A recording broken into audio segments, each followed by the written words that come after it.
I'm Lizzie Harrison for Card Player TV, here today with Vanessa Selbst, who just won her first bracelet in the $1,500 buy-in Pot-Limit Omaha event. Congratulations, Vanessa. Thank you. So have you been playing Pot-Limit Omaha for a long time? Yeah, I've been playing Pot-Limit Omaha since I began playing poker. Mostly I learned it probably about 4 or 5 years ago and been playing online a bunch. It's recently caught on more, but... Yeah, it's gaining popularity. Yeah, definitely. But I was playing it sort of long before that. So, really? Yeah. So what do you think is the strongest aspect of your game? In PLO? Yeah. I don't know. I think I recognize I'm still able... hand reading in general in poker is my strongest, my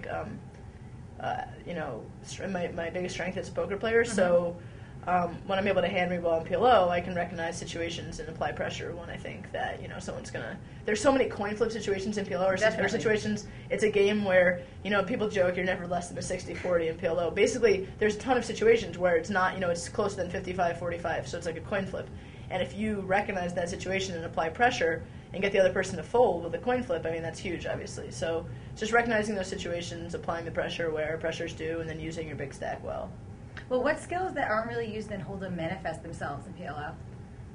I don't know. I mean, I think it's a similar game. I think you have to know more math, probably, because there's a lot more sort of like equity situations that you don't necessarily find. You have to sort of figure out more often than not, like how to play in multi-way pots, because often if you have a draw to the non-nuts, like if you have a draw, you might not want to play it in Omaha because you can hit it and still be bad. Exactly, like you'll often hit it and someone will have a better draw than you. So just recognizing those situations, and then using position more. Position's like probably the most important thing in PLO, and I mean it's important in Hold'em too, obviously, but in PLO it's like the ultimate factor that you should factor into every decision. So just using position really well, I think, is important too. Well, you said you're really good at reading your opponents. What goes into you deciding what range of hands they have?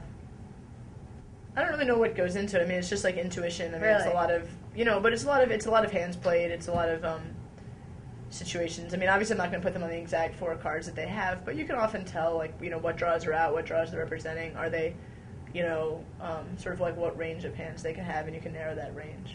What types of mistakes do you see people make? Just way too passively. People are playing their draws, and it's just really obvious, especially in PLO, when you have a draw. Like people, especially in the tournaments, will bet out with, an overpair, which in PLO is not a very good hand. And you see people just check calling with a draw, where let's say you have like a 10-7-3, 2-spade board. Mm-hmm. Someone's got 8-9 with spades, but they're afraid because their spades aren't, nut spades. They're not nuts, yeah. So they, they have a straight flush draw. They might even have a wrap, like 8-9 jack, but with non-nut spades. And so they're afraid. So instead of even in a heads-up pot, instead of like raising, and just sort of accepting it if someone's got a better draw, they have a better draw, like they'll just sort of check call, and makes it really easy for someone with a very weak made hand to sort of control the situation and position. So especially out of position, people are playing way too passively, I think. How important is sizing your bets correctly in PLO? I use bet sizing. I'm one of the only people that seem to use it in the tournament. Really? It's interesting because most people just bet the pot. It's a pot limit game. People tend to bet the pot. People are used to playing no limit. Right. Well, yeah, and it's in PLO, often when you have a made hand, if you have a set, the best bet to make would be pot, because you want to price out the draws. People have a ton of draws. People have a ton of outs against you in PLO, so you want to charge them as much as possible. Right. The problem is you don't always have a set, and you don't always have a hand strong enough that you can get value from worse hands. So, you really have to sort of like adjust your bet sizing so you don't give away the strength of your hand. Like if you always pot it with a good hand, well, then you have to pot it with your bluff, too. But when you pot it with your bluff, you're committing so many chips that it's just, like, really detrimental to your stack if you get called. So I tend to bet, somewhere between pot and half pot, depending on, mostly the board texture, also the strength of my hand, but mostly the board texture and what I think my opponent has and stuff like that. And so that way I can sort of make the optimal bet for the situation rather than just being limited to either pot or check, And that was beneficial to you in the tournament you just won? Definitely, because, I would bet in situations, sometimes I bet half pot and I had a monster, but, when you bet half pot, you have a monster. It's all what you think your opponent's going to do. If you think it's a really draw-heavy board, let's say, the board is 10-7-5 with 2 spades, and maybe I have a set and a nut flush draw. I might bet small because, they'll think, like, why would she bet small on such a draw-heavy board with a good hand? But it's like, because I'm not scared of anything, Okay. Something like that. So you can sort of make those decisions and make those reads based on what you think your opponent's going to do. And that was really beneficial because, using position well, I was able to sort of bluff for cheap and also get paid off when I needed to get paid off. Well, let's talk about the tournament a little bit more. You seem to be big stacked a lot of the way. You had a nice chip lead going into the final table. How'd you build that up? A lot of luck. How do you build a stack in every tournament, poker tournament, right? Yeah, exactly. I had 2 huge suckouts, or not suckouts. I mean, I had one hand against Menwin early where I flopped. It was Jack 8-2, 2 spades. I flopped top pair, a gut shot, and a spade draw. And he actually had an overpair, the same gut shot, but a better gut shot, and a higher spade draw. So it was sick. He had the worst hand I could possibly see, and I hit a running full house against him. Did he go nuts? That was nice. Of course he went nuts. Yeah, he's men win, so whatever. He's the master. Yeah, I guess so. And anyway, so there was against him, and then another guy, like, I had shown a massive bluff. Oh, this was awesome. I have to brag about this bluff. All right, go right ahead. I had ace 10 5-4 with hearts. It was like, and I limp, and someone else raises, and he's usually got big cards there. And the small blind calls, and I call, and the flop comes king 9-8 2 clubs. So I have like absolutely nothing. Which, okay, so it checks around. It turns at 5, so I still have like absolutely nothing. And the small blind bets out, and I basically pot raised, committing most of my chips with just like absolutely nothing. What prompted you to do that? I just like didn't really feel like he had a big hand. The small blind was aggressive. The big blind position is so important in PLO because when people check, it's a lot more honest than a hold. You can't slow play as much because there's so many draws. So when he checks at king 9-8 2 club board, he never has a hand. So the small blind obviously knows that, and he's gonna recognize that. And I don't think he's calling out of the small blind with like small cards that can make straights there. Maybe he is like 6, 7, 8, 9. But I thought more often he has like a 2-pair hand or some sort of draw, something like that. So, I decided to put him to the test and raise, and I could very easily have 6, 7. So, put him to a decision, and he folded. I showed it, because it's the craziest bluff I've ever made in PLO. Bluffing on that board with absolutely nothing, not even a draw, is pretty sick.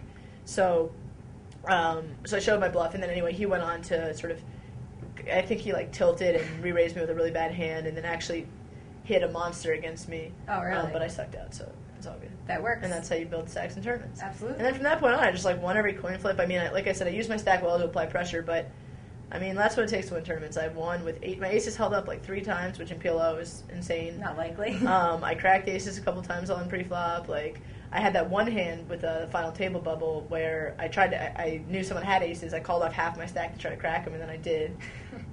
So just stuff like that, yeah. So you took the big chip lead into the final table, you had it, and then when it got about 3-handed, weren't you short stacked? I was, yeah. I doubled 2 of my opponents up. I doubled up one guy with, I flopped a wrap and a pair.